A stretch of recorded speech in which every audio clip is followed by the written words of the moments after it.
Durant els dies 22 i 23 de febrer s'ha celebrat al campus Terres de l'Ebre de la URB les Jornades Mèdiques i de la Salut de les Terres de l'Ebre. Durant 2 dies, professionals sanitaris i especialistes en salut pública han debatut sobre com afecta la intel·ligència artificial en la medicina i les ciències de la salut. Agrupar a tots els professionals de tots els centres, aglutinar com més gent millor, fer una trobada anual, que és un acte únic que es realitza a l'any, no? on ens podem trobar tots, no? La gent dels CAPs, la gent dels hospitals, estem tots convocats. No? Cal com destacava Pau Margalef Benaigés, president de l'Acadèmia de Ciències Mèdiques de les Terres de l'Ebre, la intel·ligència artificial ha de facilitar la feina i ha d'ajudar a millorar el diagnòstic i la intervenció sobre els pacients. Aquest és l'objectiu, no? Que la intel·ligència artificial ens faciliti la feina i ajudi a millorar el diagnòstic, la intervenció sobre els pacients i també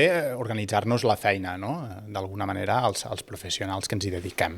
Penso que ha de ser una eina que ens ajudi, però la presència de la persona, del professional sanitari, avui en dia és evidentment indispensable. Però pretenem una mica resoldre aquests dubtes, no?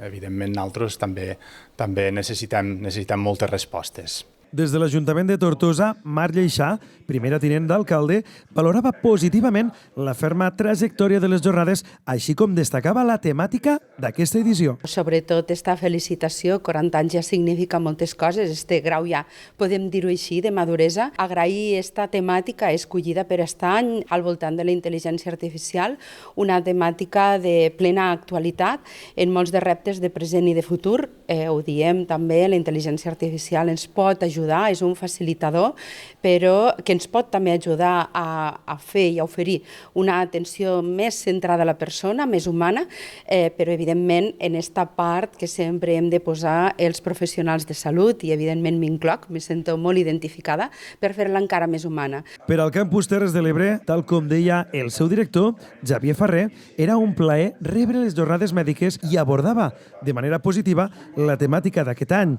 Era un element molt important en l'educació, ja que en l'actualitat s'ha d'abordar com més aviat millor. Unió de tots els especialistes dels diferents àmbits de la salut aquí al campus de les Terres de l'Ebre per a nosaltres és un plaer. Felicitar-los per la temàtica triada aquest any. Ja hem començat a veure alguns elements en els que d'alguna manera se'ns escapa de les nostres mans i en l'àmbit educatiu, per exemple, doncs tenim també que fer una gran revolució perquè qualsevol treball que abans deixaven que fessin els nostres estudiants a casa, doncs ara moltes vegades no els fan els nostres estudiants, els fa la IA i aleshores segurament ho fa a vegades millor que els nostres estudiants i per tant nosaltres hem de calibrar realment què és el que fa la IA i què és el que han fet els nostres estudiants.